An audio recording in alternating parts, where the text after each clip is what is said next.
Hi everyone, स्वागत है आप सभी का एमडी साइंस एकेडमी के इस यूट्यूब चैनल में। स्टूडेंट्स, आज की इस क्लास में अपना टॉपिक रहने वाला है क्लास 10th की साइंस की बुक का चैप्टर सेकंड, जिसका नाम है acids, basis and salts. Students, इस चैप्टर के बारे में हम इस वीडियो क्लास में डिटेल से स्टडी करने वाले हैं। इसके साथ ही बोर्ड एग्जाम्स में जो चीजें आती हैं उन सारी चीजों को भी हम डिटेल में डिस्कस करेंगे। तो स्टूडेंट्स, आइए बिना टाइम वेस्ट किए शुरू करते हैं हम अपनी क्लास को और पढ़ते हैं आगे। चलिए, अब स्टूडेंट्स, अपना जो चैप्टर है एसिड, बेसिस एंड सॉल्ट्स, तो अपने सामने सबसे पहले क्वेश्चंस आता है, या सबसे पहले जो क्वेश्चंस अपने माइंड में आते हैं वो ये है कि एसिड क्या होते हैं, बेस क्या होते हैं, ठीक है, और सॉल्ट क्या होते हैं। इन क्वेश्चनों का आंसर जानने के लिए हम क्या करते हैं, अपने डेली लाइफ में जो चीजें यूज करते हैं उनके बारे में एक बार इमेजिन करते हैं, या उनके बारे में सोच करके देखते हैं कि वो टेस्ट में कैसी है, और इससे हम धीरे धीरे एसिड की डेफिनेशन की तरफ बढ़ेंगे और बेसिस की डेफिनेशन की तरफ बढ़ेंगे। तो स्टूडेंट्स, जैसा कि आप लोग जानते हैं, हम सब लोग अपने डेली लाइफ में बहुत सारे फ्रूट्स यूज करते हैं। जैसे हम यूज करते हैं लेमन, ऑरेंज, मैंगो, टेमेरिंड,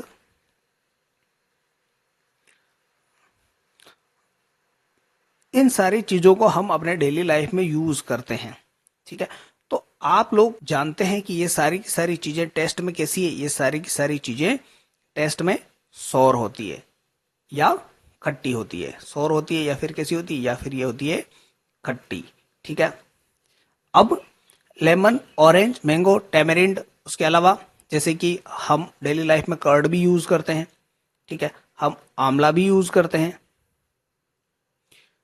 उसके अलावा हम यूज करते हैं टोमेटो यूज करते हैं। तो ये सारी की सारी चीजें जो हम अपने डेली लाइफ में यूज करते हैं, ये टेस्ट में सौर होती है। अब इनका टेस्ट सौर क्यों होता है? इनका सौर टेस्ट इनके अंदर एक केमिकल सब्सटेंस प्रेजेंट होने की वजह से होता है। उस केमिकल सब्सटेंस को ही हम क्या बोल देते हैं? उस केमिकल सब्सटेंस को ही हम एसिड बोलते हैं। ये हो गई अपने पास एसिड की एक पहचान या उसकी आइडेंटिटी। एसिड जो है टेस्ट में सौर होते हैं, ठीक है। अब आती है बेसिस की बात। बेसिस क्या होते हैं? तो स्टूडेंट्स, हम सब अपने डेली लाइफ में बाथिंग के लिए या फिर क्लॉथ्स को वॉश करने के लिए सोप्स का यूज करते हैं, सोप्स का यूज करते हैं, ठीक है। अब ये सोप जो है, ये सोप क्या है? ये सोप एक तरह का बेस है, ठीक है। सोप एक तरह का बेस है, ठीक है। अब बेसिस की एक जनरल आइडेंटिटी है। जिस तरह से एसिड टेस्ट में सौर होते हैं, उसी तरह से जो भी बेसिस हैं, बेसिस टेस्ट में बिटर होते हैं, बेसिस टेस्ट में बिटर होते हैं। उसके अलावा जैसे जिस सोप को हम यूज करते हैं, अगर उस सोप को हम टच करें तो वो हमें सोपी और स्लिपरी फील होती है। इसका मतलब बेसिस जो है, बेसिस सोपी और स्लिपरी होते हैं टच में। उसके अलावा नेक्स्ट एसिड की बात करें, अगर एसिड क्या करता है, ब्लू लिटमस पेपर जो होता है उसको रेड में टर्न कर देता है। एसिड जो है वो ब्लू लिटमस पेपर को रेड में कन्वर्ट कर देता है। लिटमस पेपर क्या है? लिटमस पेपर एक नेचुरल इंडिकेटर है। क्या है? एक नेचुरल इंडिकेटर है जो हमें कहां से मिलता है? लाइकेन प्लांट से मिलता है। कहां से मिलता है? लाइकेन प्लांट से रिसीव होता है, ठीक है। और ये लिटमस पेपर जो है दो फॉर्म में अवेलेबल रहता है, सॉल्यूशन की फॉर्म में भी रहता है और पेपर स्ट्रिप की फॉर्म में भी आता है, ठीक है। अब अगर ये लिटमस पेपर ब्लू कलर का है, अगर लिटमस पेपर ब्लू कलर का है तो एसिड की ड्रॉप उस पर डालने पर वो रेड कलर का हो जाएगा, ठीक है। अगर यही लिटमस पेपर रेड कलर का है और उसके ऊपर अगर हम बेसिस की ड्रॉप डालेंगे, इमेजिन करो, अगर हम रेड लिटमस पेपर के ऊपर सॉप सॉल्यूशन डालते हैं, सॉप सॉल्यूशन, अगर हम रेड लिटमस पेपर के ऊपर सॉप सॉल्यूशन डालते हैं तो सॉप सॉल्यूशन डालने पर ये ब्लू कलर का हो जाएगा। इसी तरह एसिड की आगे अगर हम बात करें तो एसिड वो सब्सटेंसेस होते हैं जिनको अगर हम वाटर में डिसोल्व करेंगे तो वो वाटर में H+ आयन रिलीज करेंगे। बेसिस क्या होते हैं? बेसिस वो सब्सटेंस है जिनको अगर हम वाटर में डिसोल्व करेंगे तो ये अपने एक्वस सॉल्यूशन के अंदर OH नेगेटिव या फिर hydro oxide negative ion release करते हैं। हाइड्रोक्साइड आयन रिलीज करते हैं और ये हाइड्रोजन आयन रिलीज करते हैं। कहाँ पे रिलीज करते हैं? ये अपने एक्वस सॉल्यूशन के अंदर, या जब हम इनको वाटर में डिसोल्व करते हैं तो ये हाइड्रोजन आयन रिलीज करते हैं और ये हाइड्रो ऑक्साइड आयन रिलीज करते हैं। ठीक है, अब ऐसा आयन जिसके ऊपर पॉजिटिव साइन हो उसको हम कटायन बोलते हैं, और ऐसा आयन जिसके ऊपर नेगेटिव साइन हो उसको हम अनायन बोलते हैं। यानी कि एसिड और बेसिस को जब हम वाटर में डिसोल्व करते हैं तो ये कटायन और अनायन में ब्रेक डाउन हो जाते हैं। ठीक है, किसमें हो जाते हैं? कटायन और अनायन में ब्रेक डाउन हो जाते हैं। ठीक है, तो एसिड एक्वस सॉल्यूशन में केटायन देता है और बेसिस एक्वस सॉल्यूशन में अनायन देता है। ठीक है, अब एसिड के कुछ एग्जांपल्स जो हैं हमारे पास हैं, जैसे हाइड्रोक्लोरिक एसिड, सल्फ्यूरिक एसिड और सिट्रिक एसिड। और बेसिस के कुछ एग्जांपल्स हैं हमारे पास सोडियम हाइड्रोक्साइड, पोटेशियम हाइड्रोक्साइड और मैग्नीशियम हाइड्रोक्साइड। ठीक है, अब एसिड में क्या है कि ये जो भी एसिड्स हमारे सामने लिख रखे हैं, जैसे HCl हो गया, सल्फ्यूरिक एसिड हो गया या सिट्रिक एसिड हो गया। ठीक है, अब हम जानते हैं कि सिट्रिक एसिड हमें किसमें फाउंड होता है? सिट्रिक एसिड हमें मिलता है किसमें? लेमन में। ठीक है, अब क्योंकि ये एसिड हमें लेमन में या फ्रूट्स में मिलता है, इसलिए इसको हम बोल देते हैं नेचुरल एसिड। क्या बोल देते हैं? इसको हम बोल देते हैं नेचुरल एसिड, या फिर इसको हम बोल देते हैं ऑर्गेनिक एसिड। क्या बोल देते हैं? Organic acid. ठीक है, ऑर्गेनिक एसिड। इसके अलावा ये जो एसिड है, जैसे हाइड्रोक्लोरिक एसिड है या सल्फ्यूरिक एसिड है, इन एसिड को हम बोल देते हैं मिनरल एसिड, या फिर इनको हम बोलते हैं मिनरल एसिड, या फिर इसको हम बोल देते हैं इनऑर्गेनिक एसिड। ठीक है, अब या इनको लेबोरेटरी एसिड भी बोलते थे। इसका मतलब एसिड कितने टाइप के निकल करके आए हैं अपने पास? एसिड अपने पास दो टाइप के निकल करके आते हैं, एक ऑर्गेनिक एसिड्स और एक आते हैं इनऑर्गेनिक एसिड। ऑर्गेनिक एसिड क्या होते हैं? ऑर्गेनिक एसिड वो एसिड्स हैं जो नेचुरल फ्रूट्स के अंदर या नेचुरल चीजों के अंदर हमें मिलते हैं, उनको हम ऑर्गेनिक एसिड्स बोलते हैं। जैसे कि लेमन में, कर्ड में, टेमेरिंड में, टोमेटो में, ऑरेंज में, आंवला या इंडियन गूसबेरी, इन सारी चीजों में जो एसिड्स होते हैं उनको हम ऑर्गेनिक एसिड बोलते हैं। और ये हाइड्रोक्लोरिक एसिड, सल्फ्यूरिक एसिड, ये लेबोरेटरी एसिड है, इनको हम लेबोरेटरी एसिड बोल देते हैं, इनको मिनरल एसिड बोल देते हैं, या फिर इनको हम इनऑर्गेनिक एसिड बोल देते हैं। ठीक है, अब नेचुरल एसिड के एग्जाम्पल कौन कौन से हैं? नेचुरल एसिड के एग्जाम्पल अपने पास हैं, जैसे हम देख लेते हैं यहीं पे, लेमन का सोर टेस्ट सिट्रिक एसिड की वजह से होता है। इसका मतलब लेमन में कौन सा एसिड पाया जाता है? सिट्रिक एसिड पाया जाता है। टोमेटो में ऑक्जेलिक एसिड पाया जाता है। ठीक है, टोमेटो में ऑक्जेलिक एसिड पाया जाता है।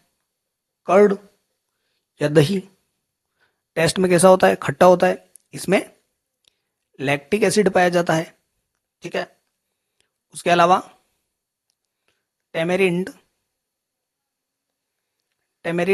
टेमेरिंड में टार्टरिक एसिड पाया जाता है,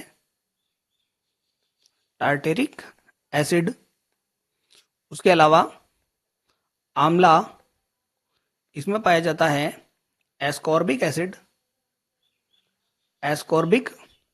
एसिड। ठीक है, एक होती है आंट स्टिंग का मतलब क्या होता है? कभी भी कोई चींटी या कोई आंट स्टिंग, या इसको हम बोल देते हैं बी स्टिंग, आंट स्टिंग या बी स्टिंग। कभी कोई चींटी या किसी मधुमक्खी ने आपको डंक मारा होगा, तो क्या होता है? जब चींटी या मधुमक्खी डंक मारती है तो उस जगह पे हमें इरिटेशन होती है और वो जगह रेड रेड हो जाती है और वहां पे दर्द होने लगता है।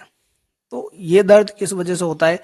ये दर्द होता है कि इनके पास भी एक एसिड होता है, या इनकी स्टिंग जो है, आंट की स्टिंग या बी स्टिंग जो है, इनके अंदर एक एसिड पाया जाता है, जिस एसिड को हम मिथेनोइक एसिड बोलते हैं।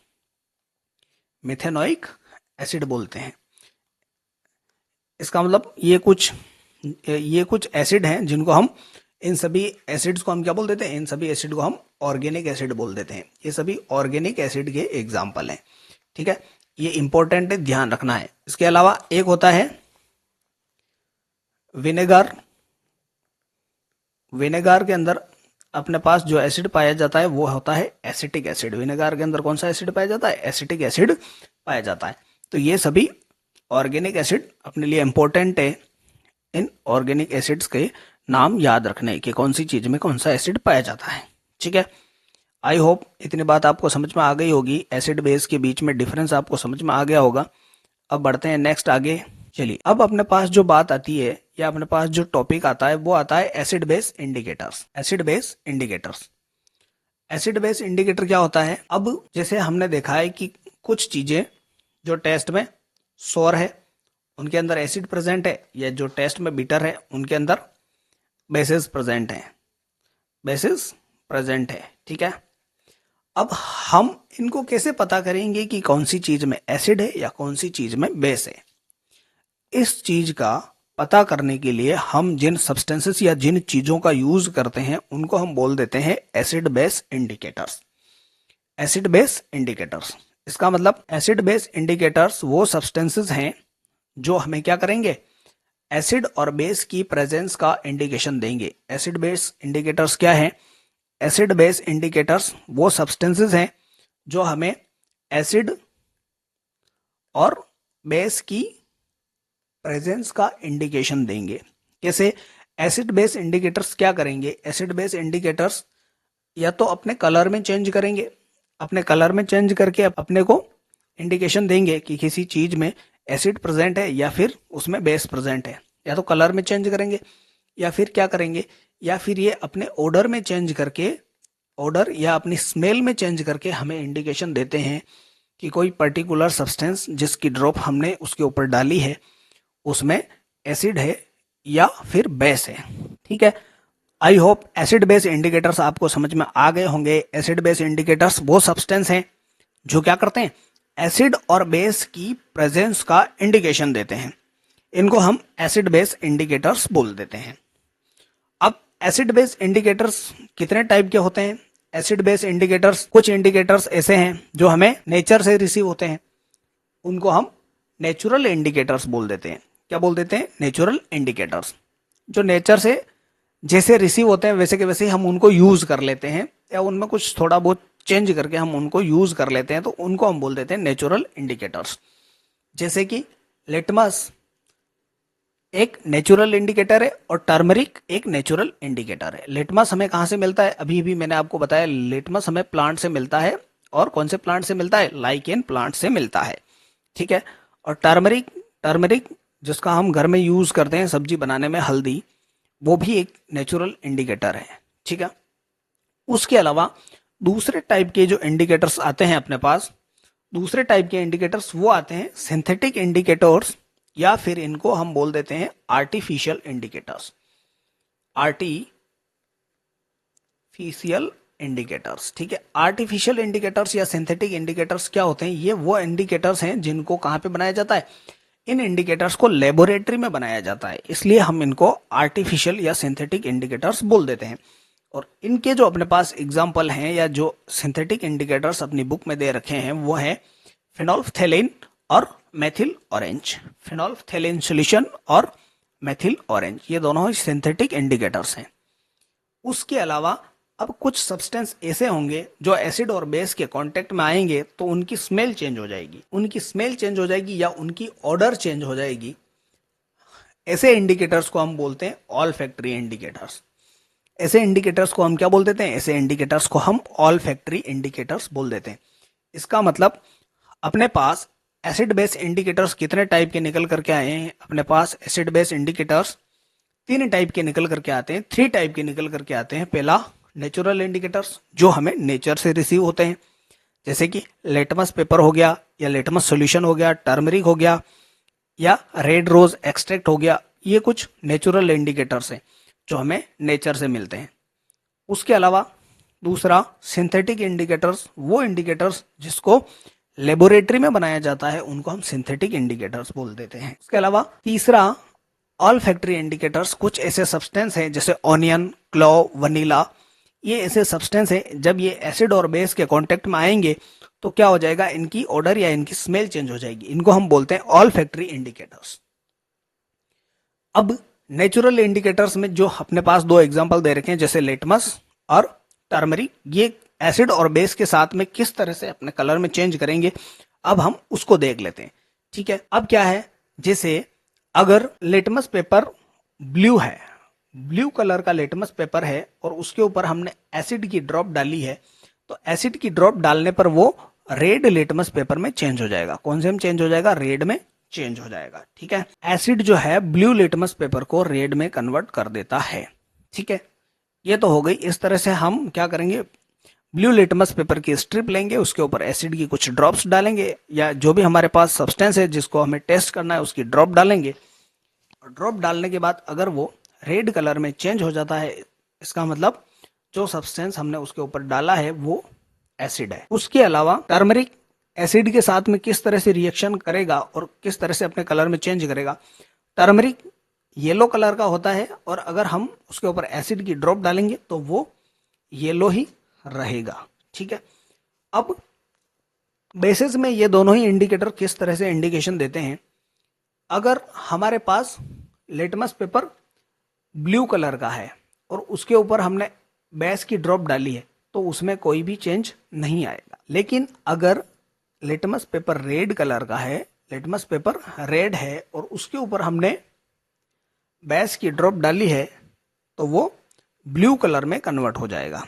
इसका मतलब क्या है, बेसिस क्या करते हैं, बेसिस जो है ब्लू लिटमस पेपर को रेड में कन्वर्ट कर देते हैं। ठीक है, इसके साथ ही अब टर्मरिक जो है, टर्मरिक किस तरह से बेस की प्रेजेंस का इंडिकेशन देता है।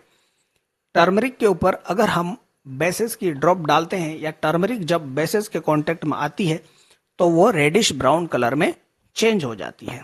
ठीक है, इसका लाइव एग्जांपल होता है कि खाना खाते समय जब कभी हमारे वाइट क्लॉथ्स के ऊपर वेजिटेबल का स्टेन लग जाता है या सब्जी का स्टेन लग जाता है, उसको जब हम कपड़े धोने वाले सोप से जब उसको वॉश करते हैं या जब हम उसको वॉश करते हैं तो वॉश करने के दौरान क्या होता है कि वो टर्मरिक का जो स्टेन हमारे कपड़ों पे लगा है वो रेडिश ब्राउन में या रेडिश ब्राउन कलर में कन्वर्ट हो जाता है।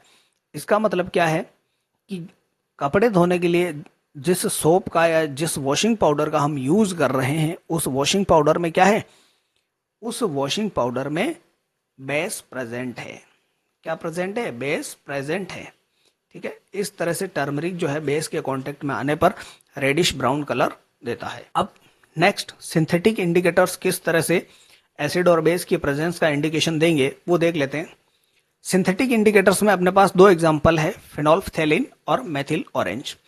फिनोल्फथेलिन सॉल्यूशन कलरलेस सॉल्यूशन होता है। अगर ये सॉल्यूशन एसिड के कांटेक्ट में आता है तो ये कलरलेस ही रहेगा, यानी कि फिनोल्फथेलिन सॉल्यूशन में एसिड की ड्रॉप डालने पर वो कलरलेस ही बना रहता है। इसका मतलब हमने जो ड्रॉप उसमें डाली है वो किसकी है? एसिड की है। लेकिन अगर फिनोल्फथेलिन सॉल्यूशन में हम बेस की ड्रॉप डालते हैं तो वो कलरलेस से पिंक कलर में चेंज हो जाएगा। ठीक है, इसका मतलब उसमें डाली गई ड्रॉप किसकी है? उसमें डाली गई ड्रॉप या उसमें डाला गया सब्सटेंस बेस है।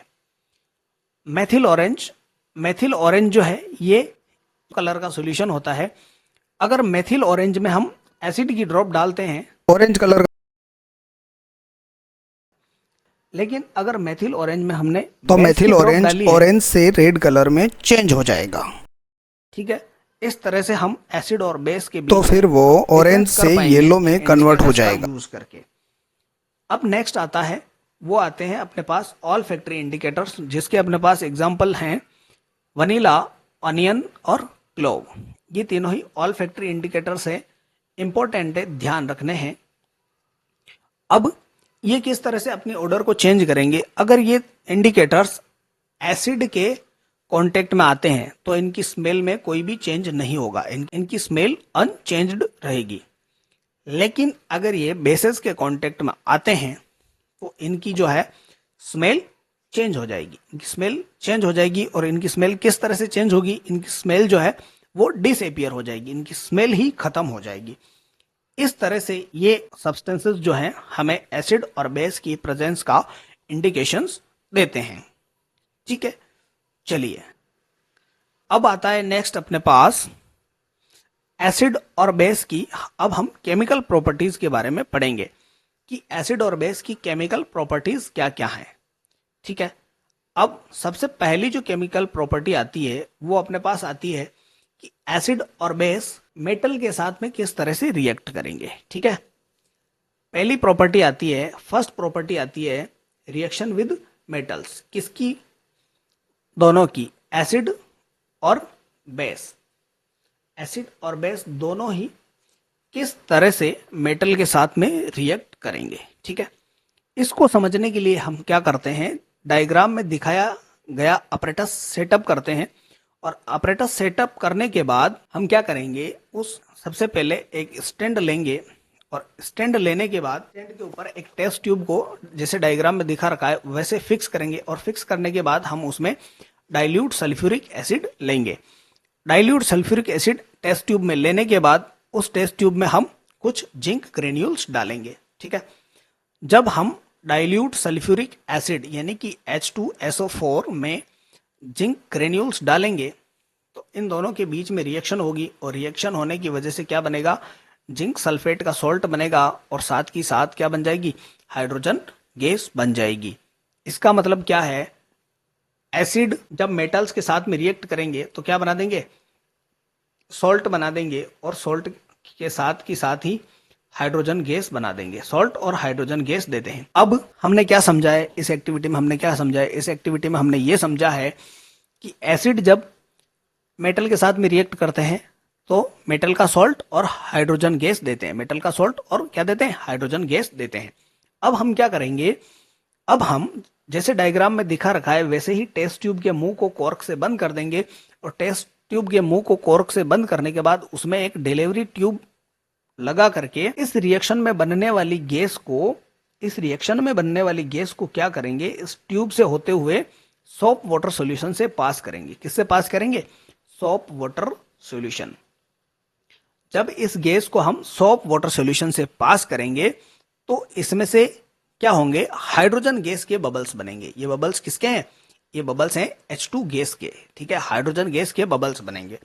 अब हम क्या करेंगे, इन बबल्स के सामने जब बर्निंग कैंडल लेकर के जाएंगे तो ये बबल्स पॉप साउंड के साथ में क्या हो जाएंगे, बर्न आउट हो जाएंगे या पॉप साउंड के साथ में फटेंगे।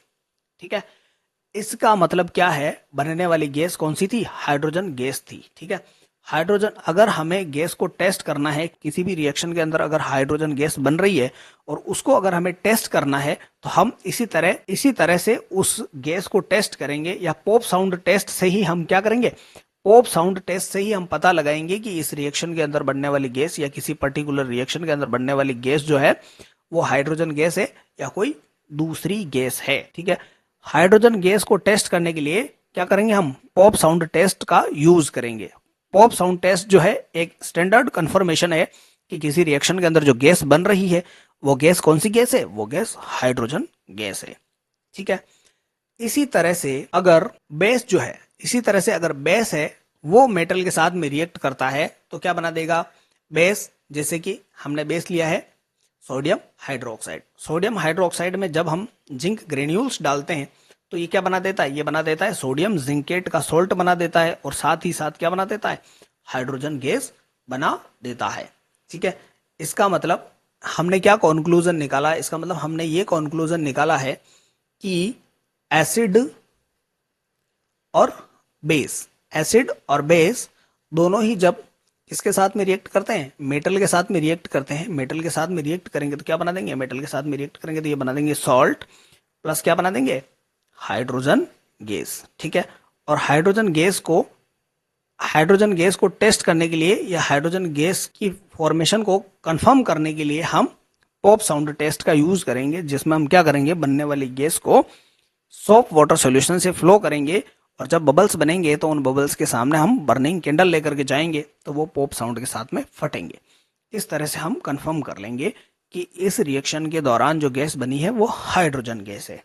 ठीक है, आई होप ये बात आपको समझ में आ गई होगी। अब अपने पास नेक्स्ट जो टॉपिक आता है वो आता है एसिड की रिएक्शन मेटल कार्बोनेट के साथ या फिर मेटल हाइड्रोजन कार्बोनेट के साथ। ठीक है, तो अब हम ये देखेंगे कि एसिड जो है वो मेटल कार्बोनेट के साथ में किस तरह से रिएक्ट करते हैं, मेटल कार्बोनेट, ठीक है, या फिर मेटल हाइड्रोजन कार्बोनेट के साथ में किस तरह से रिएक्ट करते हैं। ठीक है, अब क्या है, एसिड मेटल कार्बोनेट या मेटल हाइड्रोजन कार्बोनेट दोनों के साथ ही रिएक्ट करके क्या बना देते हैं, सॉल्ट बना देता है, कार्बन डाइऑक्साइड गैस बना देता है और वाटर बना देता है।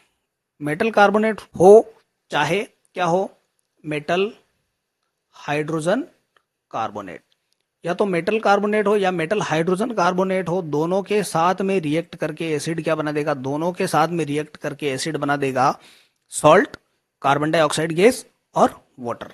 ठीक है, इसका एग्जाम्पल अपने पास है, जिसे हम सोडियम कार्बोनेट की रिएक्शन हाइड्रोक्लोरिक एसिड के साथ में करवाते हैं तो सोडियम क्लोराइड नामक सॉल्ट बनता है, वाटर बनता है और कार्बन डाइऑक्साइड गैस बनती है। ठीक है, इसी तरह से अगर हम सोडियम हाइड्रोजन कार्बोनेट की रिएक्शन करवाते हैं, सोडियम हाइड्रोजन कार्बोनेट की रिएक्शन अगर हम करवाते हैं HCl के साथ में या हाइड्रोक्लोरिक एसिड के साथ में, तो भी क्या बनेगा, सेम प्रोडक्ट बनेंगे, सोडियम क्लोराइड, वाटर और कार्बन डाइऑक्साइड गैस बनेगी। ठीक है, क्या बनेगी, कार्बन डाइऑक्साइड गैस, सॉल्ट और वाटर बनेगा। ठीक है, अब इस रिएक्शन के दौरान बनने वाली गैस को हम किस तरह से टेस्ट करेंगे, इस रिएक्शन के दौरान बनने वाली गैस को टेस्ट करने के लिए हम उसे क्या करेंगे, हम उसे लाइम वाटर से फ्लो करेंगे या फिर हम उसे स्लैक्ड लाइम वाटर से फ्लो करेंगे। ठीक है, लाइम वाटर से फ्लो करने पे क्या होगा, इस रिएक्शन के दौरान बनने वाली गैस को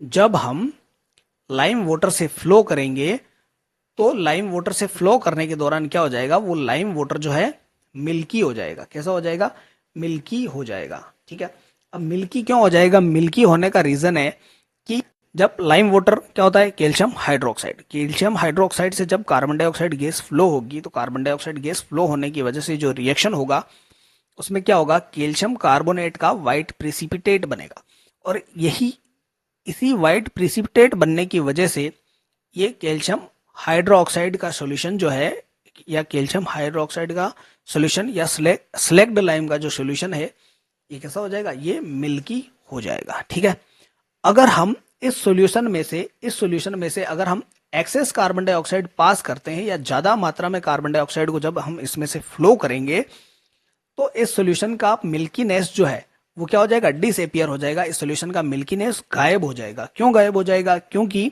जब हम कैल्शियम कार्बोनेट के सॉल्यूशन में से एक्सेस कार्बन डाइऑक्साइड पास करेंगे तो एक्सेस कार्बन डाइऑक्साइड पास करने की वजह से क्या होगा, कैल्शियम हाइड्रोजन कार्बोनेट बनेगा जो इस सॉल्यूशन में क्या होगा, सोल्यूबल होगा, जो इस सॉल्यूशन में सोल्यूबल होगा। सोल्यूबल होने की वजह से ही इस सॉल्यूशन का जो मिल्कीनेस है या इस सॉल्यूशन की जो मिल्कीनेस है वो डिसअपियर हो जाएगी। ठीक है, आई होप ये सारी बातें एसिड बेस को आइडेंटिफाई करने से लेकर के उनकी मेटल के साथ रिएक्शन और एसिड्स की मेटल कार्बोनेट और मेटल हाइड्रोजन कार्बोनेट के साथ में रिएक्शंस आपको समझ में आ गई होगी। आज की इस क्लास में इतना ही, अब हम पढ़ेंगे नेक्स्ट क्लास में। तब तक के लिए अगर आपको ये क्लास पसंद आती है तो हमारे YouTube चैनल को सब्सक्राइब करें, इस वीडियो को लाइक करें और अपने फ्रेंड्स के साथ में शेयर करें। Thanks for watching this video.